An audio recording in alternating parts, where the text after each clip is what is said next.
Hi guys, welcome to AVSR tech. ఈరోజు వీడియోలో topic ఏంటంటే మనం ఏసీబీ గురించి మాట్లాడుకుందాం.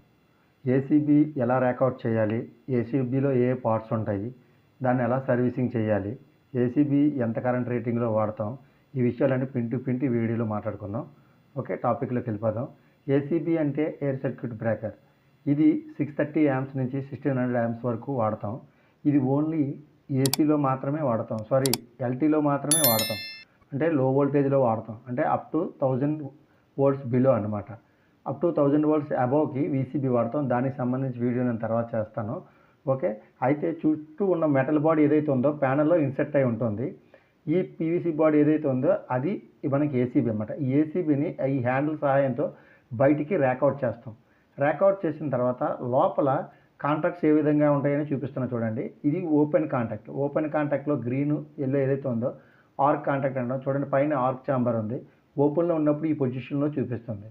వన్స్ క్లోజ్ అయిన తర్వాత ఈ పక్కన ఉన్న కాంటాక్ట్ క్లోజ్డ్ అని చూసారా, ఈ పొజిషన్లో చూపిస్తుంది. సో ఎప్పుడైనా సరే సర్వీస్ చేసేటప్పుడు ఈ ఓపెన్లో ఉన్నప్పుడు ఈ కాంటాక్ట్ని స్మూత్ ఎమిరీతో క్లీన్ చేసుకొని మనం కాంటాక్ట్ని చేస్తుంటాం.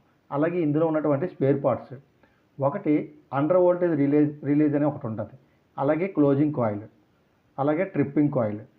రెండోది సెకండరీ కనెక్ట్ యూనిట్, పైన కనెక్టింగ్ యూనిట్ ఉంది చూసారా, సెకండరీ కనెక్ట్ యూనిట్. దీనికి ఏంటంటే ఈ బ్రేకర్లో ఉన్నటువంటి కాయిల్స్ కానీ స్ప్రింగ్ ఛార్జ్ మోటార్ కానీ ఇది ఏదైనా ఆపరేట్ అవ్వాలంటే 120 వోల్ట్ డీసీ వోల్ట్ తోటి ఆపరేట్ అవుతుంది.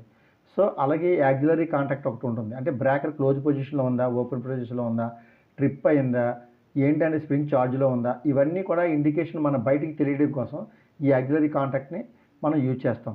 అలాగే ఇంటెలిజెంట్ కంట్రోలర్ సైడ్ బ్లాక్లో చూసారా, ఇది వచ్చేసి మీకు ఏంటంటే ఎంత సెట్టింగ్ అంటే ఎంత కరెంట్లోని ట్రిప్ అవ్వాలనే దాని గురించి సెట్ చేసుకోవడానికి అది యూజ్ చేస్తాం.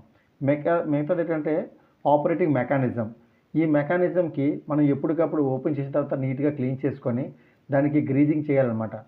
లూబ్రికెంట్ చేయడం వల్ల ఏంటంటే ఫ్రీ మూమెంట్ ఉంటుంది, స్ట్రక్ అవ్వకుండా. సో అలాగే హ్యాండిల్, స్ప్రింగ్ ఛార్జ్ మోటార్ ఒకటి ఉంటుంది కిందని బ్లాక్ని. ఎందుకంటే ఎప్పుడైనా ఒకసారి ఆఫ్ చేసాం అనుకోండి, అది ఎలక్ట్రికల్ ఆపరేటెడ్లో మనం ఆటోలో ఆన్ చేద్దాం అనుకునేటప్పుడు దాని అంతటా అదే స్ప్రింగ్ ఛార్జ్ అవుతుంటుంది. బై ఛాన్స్ మన కంట్రోల్ వోల్టేజ్ 120 వోల్ట్ అక్కడ ఆ ప్లేస్లో లేదనుకోండి, దాన్ని మాన్యువల్గా ఆన్ చేసుకోవడానికి ఆ హ్యాండిల్ ద్వారాగా మనం ఛార్జ్ చేసి ఛార్జ్డ్ అన్న వచ్చిన తర్వాత మాత్రమే మన గ్రీన్ ఇండికేషన్ పుష్ చేస్తే అది ఆన్ పొజిషన్లోకి వెళ్తుంది. అలాగే ఇక్కడ క్లోజింగ్ కాయిల్, ట్రిప్పింగ్ కాయిల్ అనేవి 120 వోల్ట్ డీసీతో పనిచేస్తుంటాయి కదా. సో 120 వోల్ట్ డీసీ ఎప్పుడైతే మనం మాన్యువల్లో ఆన్ చేద్దాం అనుకున్నామో, మనం ఎప్పుడైతే ఆన్ బటన్ నొక్కేసరికి ఆ క్లోజింగ్ కాయిల్ అనేది యాక్ట్ అయ్యి ఆ బ్రేకర్ని ఆన్ చేస్తుంది. అలాగే ఆఫ్ చేయాలనుకోండి, ఆ క్లోజింగ్ కాయిల్కి యాక్ట్ అవుతుంది అనమాట. మనం ఆఫ్ బటన్ నొక్కిన వెంటనే ఆటోమేటిక్గా క్లోజింగ్ కాయిల్ అనేది యాక్ట్ అయ్యి దాన్ని క్లోజ్ చేస్తుంది. అలాగే ట్రిప్పింగ్ కింద కూడా పనిచేస్తుంది. అదే క్లోజింగ్ కాయిల్ బై ఛాన్స్ ఏదైనా ప్రాబ్లం వచ్చిందనుకోండి, ఓవర్లోడ్ కరెంట్ అయితే అది ట్రిప్పింగ్ కాయిల్ కింద కూడా యూజ్ అయ్యి డైరెక్ట్గా సప్లై దానికి వెళ్ళి అది ఆటోమేటిక్గా బ్రేకర్ని ఓపెన్ చేస్తుంది. సో ఇది బ్రేకర్. అయితే ఈ బ్రేకర్లు మనకి చిన్న 600 యాంప్స్ అయితే చిన్న బ్రేకర్స్ ఉంటాయి, డైరెక్ట్గా హ్యాండిల్తో మనం మ్యాన్ హ్యాండ్లింగ్ చేయొచ్చు. సో అలా కొద్దిగా పెద్దవి అయితే కనుక దానికి స్టాండ్ ఉంటుంది. స్టాండ్ యూజ్ చేసుకొని మనం దాన్ని బయటికి ర్యాకౌట్ చేసి మన కిందన పెట్టుకొని సర్వీసింగ్ అనేది చేయాలి. ఓకే గైస్, ఈ వీడియో మీద మీకు ఏమైనా డౌట్స్ ఉన్నట్టయితే కామెంట్ రూపంలో తెలియచేయండి. అలాగే మీ ఫ్రెండ్స్కి షేర్ చేయండి, లైక్ చేయండి.